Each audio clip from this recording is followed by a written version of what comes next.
The next case before the court is Eric Nagy et al., the Fred W. Albrecht Grocery Company. Each party will have up to 15 minutes to present their arguments. The appellant may reserve up to 5 minutes for rebuttal. If you do plan to reserve time for rebuttal, please let me know as I'll be keeping track of the time. The arguments are being recorded, so please stay behind the podium, introduce yourselves, keep your voices up. You should not use the names of children or minors or victims, although I'm not sure that that really applies in this case. We have read your briefs, and you may proceed when you are ready. If the appellant wants to reserve time, now would be a good time to tell me. Your Honor, thank you. Appellant would like to reserve 3 minutes. Very well, then you may begin when you are ready. Thank you.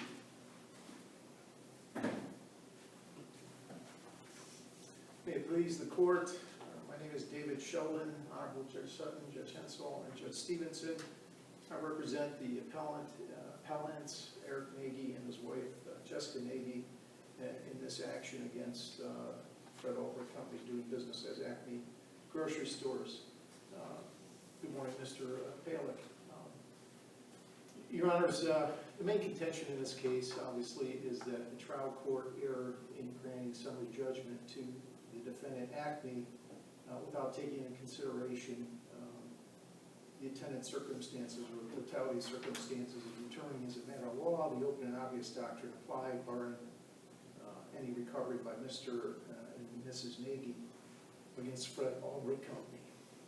As you know from the facts of this case, which are very important, obviously, to a determination of the issues in this case, Eric Nagy was employed as a union carpenter at Crumroy Kozak Construction Company, had been there for quite a number of years. This was not his first work site that he worked at. This was a renovation, or I should say an addition, being added on to the back of the Acme store. And I did not scan the record completely in terms of what was submitted to this court. I hope the court does have some photographs. Photographs are worth, pictures are worth 1,000 words, and I hope, at least from one of these depositions, and I think it was Eric Nagy's, there were photograph exhibits attached and submitted. I'm hoping that was the case. And if you recall from the testimony... Counsel, speaking of the record, I wanted to ask you, the deposition of Brian Gray evidently was not considered by the trial court. Can we consider that? Was not considered by the trial court? It's my understanding it wasn't filed with the trial court. Could we consider that on review? I know that both parties have referenced it. Yes, Your Honor, I honestly don't have a good answer to that question, Your Honor. I don't know the answer to that. I would hope that you can, even though it was not submitted. Yeah, we did argue in the briefs about the deposition testimony of Brian Gray, and I apologize I did submit it late when that was brought to the attention by the clerk of the Court of Appeals through, obviously, you and the judges here, that transcript had not been filed in the trial court, and I subsequently did file it and did submit it. And I do believe Mr. Gray's testimony, or deposition testimony, is very important because the day worked prior to the injury on May 3rd, 2018, the employees, including Eric, had been there working at the job site. Eric had been outside, I think, with Mr. I think it was Jansen. They were doing work on a wall there outside. They had finished, completed their work around 2:30, and all the employees left the job site. Brian Gray, being the site foreman at the job site, ensured that those rear double doors, and they open outward from the center, so right to right, left to left from the center. He made sure that those rear double doors were secured, that the bolt was secured, that the doors were locked, that there was 2 warning cones, construction cones set up just to the inside of those doors within, I think, a few feet of the doors, with a yellow construction tape hanging between the cones to alert people you can't go through these doors. It was also the normal practice, as he testified, and I believe as Eric Nagy, my client, testified, that the Acme employees, or I shouldn't say employees, the actual managers, the grocery managers, assistant managers, would be responsible for either activating the alarm or deactivating the alarm to those rear double doors. In this case, it was a keypad alarm, which was to the left of the left door on the side of the wall, and that keypad would have a code. I believe it was Mr. Sandman's deposition testimony, as well as other employees. I think Karpazinski, if I'm pronouncing it right, testified you had to, those only certain managers, assistant managers, perishable manager, grocery manager had the code to either activate the alarm or deactivate the alarm. Grogery employees had no access or ability to activate or deactivate the alarm to those rear double doors. So Brian Gray ensured that the cones were up, and as he testified, normal practice was one of the grocery managers or managers would activate the alarm to the rear double doors. Why is that significant? Well, it's significant because a week prior to this, Eric Nagy testified in his deposition, and I think it was in the VSSR, Violation Specific Safety Requirement, transcript from the Industrial Commission. He testified that a week before, he had gone to go out those doors, the alarm had not been deactivated. As soon as he opened the door, the alarm went off and he stopped. So there's no question if the alarm had been activated the following morning when he came back to the work site, saw that the cones had been removed, pushed to the side, construction tape was dangling from the cones to the right, and the door was ajar.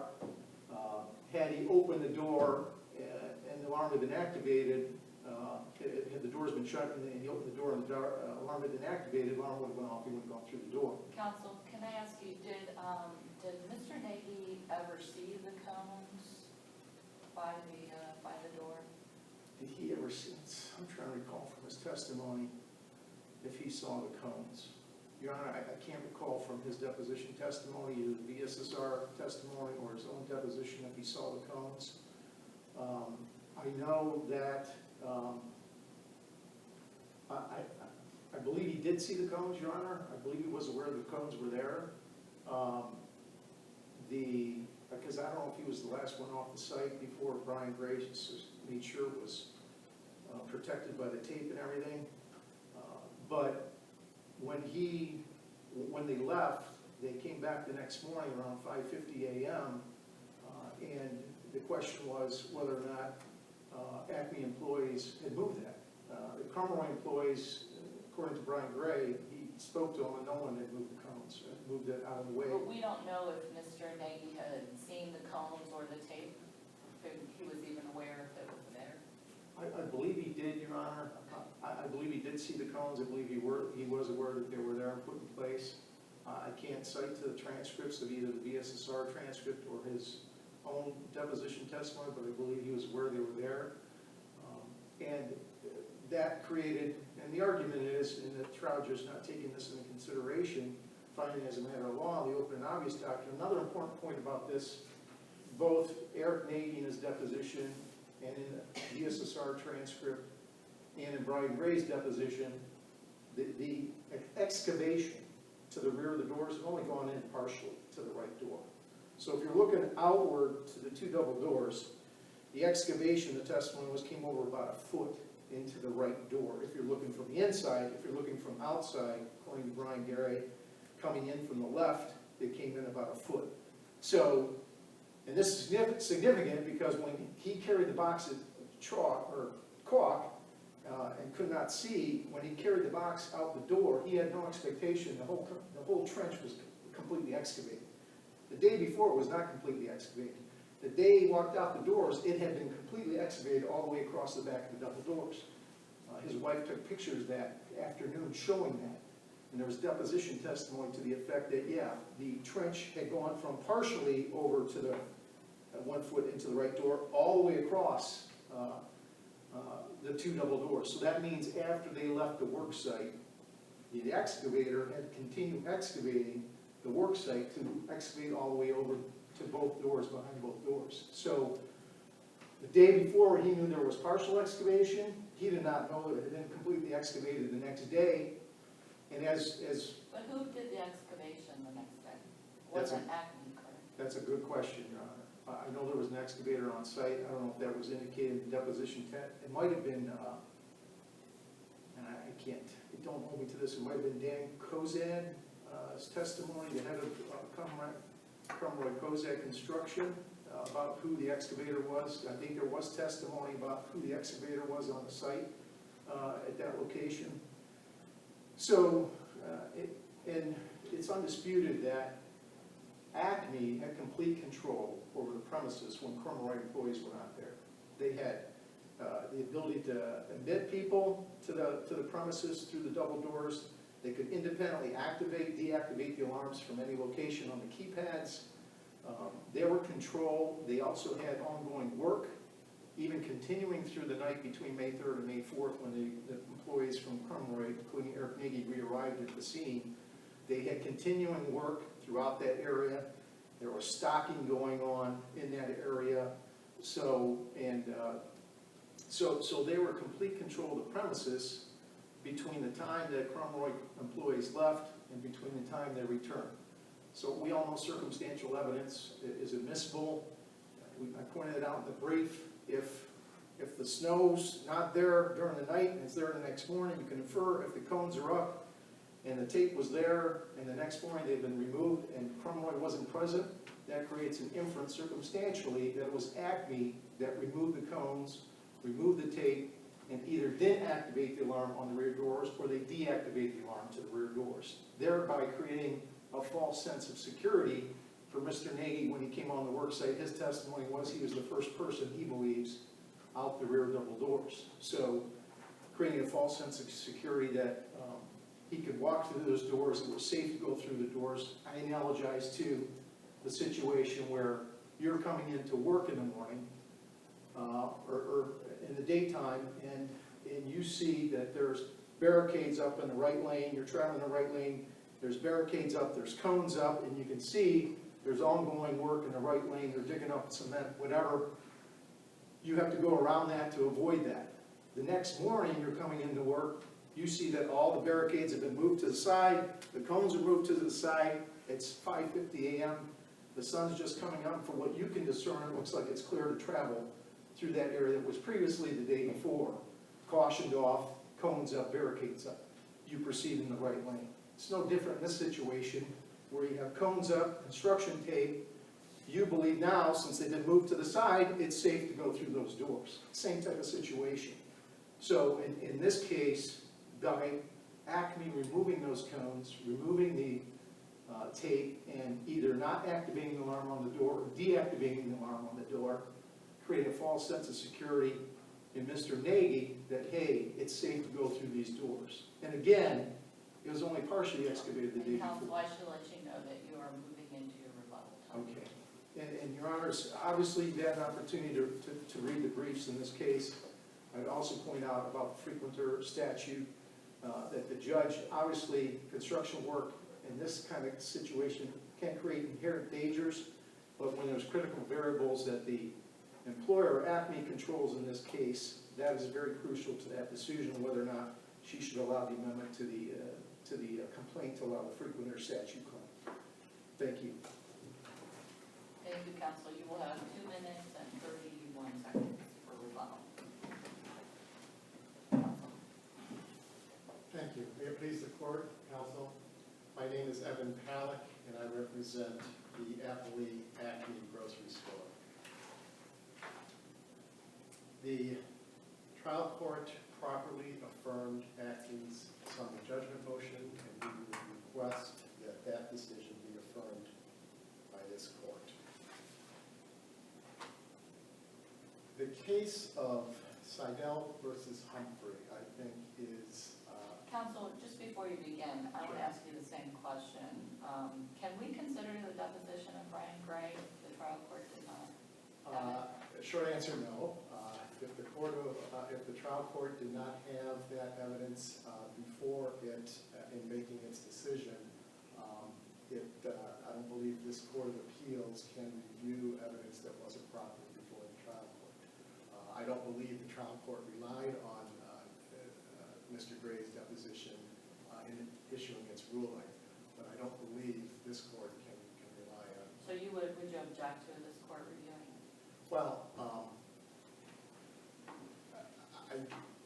I think, no, I guess I don't think you can, but if you decide to, I would not object. Only because both parties have referenced it. Sure, That's why sure. I'm asking that question. Sure, so I guess I would not object to this court reviewing that evidence. I don't think it's, I don't know if it's within your discretion or not. I believe you're limited to the trial court evidence, but I wouldn't object if you did. Okay. With respect to the case of Seidel versus Humphrey, I think that is a key aspect to this entire case. Seidel versus Humphrey says that knowledge of the hazard removes the sting of unreasonableness from any danger that lies in it. And that's exactly what we have here. The appellant, Mr. Nagy, the day before his accident, was working at the job site. He was working outside, and he specifically testified that he saw the excavation that was going on immediately outside the doorway.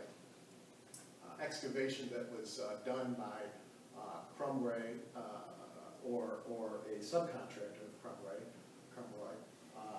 Acme hired Crumray to do this expansion and major renovation. Certainly Acme did not do the excavation. But he saw the excavation. He knew, he had knowledge that there is a trench outside that door. The next morning, he and his co-workers come to the work site. They meet inside. They have time inside to have discussion as to what was going to be done that day. And certainly, Crumroy employees had access to the entire work site, including that doorway, prior to the accident. Then, Mr. Nagy decided to walk out the exact door that he saw the day before had been excavated. There is a case law that says that simply forgetting that there is a hazard is no defense to the knowledge that's assigned to you. And if you have knowledge of the hazard, there is no duty to warn. If there's no duty to warn, the negligence claim on behalf of Mr. Nagy against Acme fails as a matter of law. Counsel, what about the argument that the hazard had changed because of the size of it? He testified specifically. His testimony, Mr. Nagy's testimony was, okay, and at 2:30 in the afternoon, did you notice how far the excavation had been completed before you left for the day? His answer was, he, I guess meaning the excavator, when we left, he was probably right up to the door, maybe 12 to 14 inches into the doorway. So now if you think of what Mr. Nagy knows, he knows that there is a trench right outside the doorway, 12 to 14 inches. So when he opens the door, he knows that there is going to be a trench 12 to 14 inches outside that doorway. The fact that the trench may have gotten bigger, although the evidence might not establish that, is of no consequence, because I believe that if he had knowledge that there's a trench 12 to 14 inches out that doorway, he should have never used that doorway, number one, because he had knowledge that there's a trench down there, or if he wanted to, certainly use care to open the door, put his box down so he's not his vision isn't obscured that he's carrying, open the door, see where the trench is, 12 to 14 inches, and then proceed to carefully walk out the door. But counsel, we're not talking about any sort of comparative negligence. We're talking about whether Acme had any duty. That's exactly And right. the sole reason why the trial court found that Acme did not have a duty is because of the testimony that the day prior, he was aware that there was some ditch that had been dug. And we don't have any testimony where he says he forgot the ditch was there, right? Well, he admitted to walking out that doorway the next day, And that excavation he had seen the previous day. So it can be assumed or presumed that if he's walking out a doorway that he knows there's a trench on the other side, either he's intentionally trying to harm himself, which I don't think is reasonable, or he forgot. Well, because of that presumption, though, the court did not impose a duty on Acme. That, and granted, other reasons, there are other parts of the entry. But is that, it's summary judgment, is that not a question of fact? What he knew that morning versus the day before? The consideration of whether a duty is owed is an issue of law for the court to decide. The court saw the testimony, his testimony of the knowledge of the trench, and that, I believe, is sufficient for that knowledge to be assigned to the appellant so that no duty to warn exists. So I would say that that was sufficient knowledge for the court to determine as a matter of law that there is no duty to warn a hazard that is clearly within the knowledge of the appellant. With respect to the attendant circumstances, I got into that just briefly. Clearly, attendant circumstances can come into consideration if they are beyond the control of the party. And in this particular situation, we have the attendant circumstances of the plaintiff himself carrying a box as he's walking out that door. That attendant circumstance, he could have seen the hazard had he not been carrying the box. But his view was obscured by his own conduct. Carrying the box at waist level, he cannot see where he's walking. That is the attendant circumstance that created this situation that he claims now caused his injury. But that is not an attendant circumstance that can eliminate the knowledge that he had such that there would be no duty to warn. With respect to the frequenter statute, I believe the case law is clear. The frequenter statute is simply a codification of the common law duty owed by an owner to a occupier or invitee. And it's no different. If there is no duty to warn in a common law negligence claim because the appellant had a knowledge of the hazard, then that also translates to the frequenter statute. So I believe the trial court was correct in determining that amending the complaint to raise a frequenter statute argument is of no consequence because it doesn't change the fact that the appellant had knowledge of the hazard, and that knowledge is something that the Acme had no duty to warn, and therefore the trial court was right in granting summary judgment. Without a duty, there is no negligence. And finally, I would also point out that the trial court was right in determining that this is an inherently dangerous condition. This is a construction site. We had no control over the construction. We were there. It was our store. With respect to the alarm system, that alarm system is a security system because that store is still open for business. There's still merchandise in that store. So every night, even though a good portion of it was being renovated and expanded, a portion of it was still an open grocery store. So every night, as all retail stores do, they lock their doors and often put security alarms on their doors. Not to warn people going out, but to prevent people from coming in.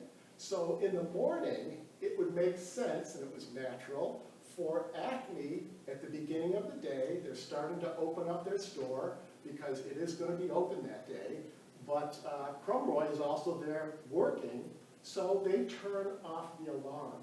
Not an alarm that warns people of a hazard on the other side, an alarm that's a security alarm to prevent people from coming in.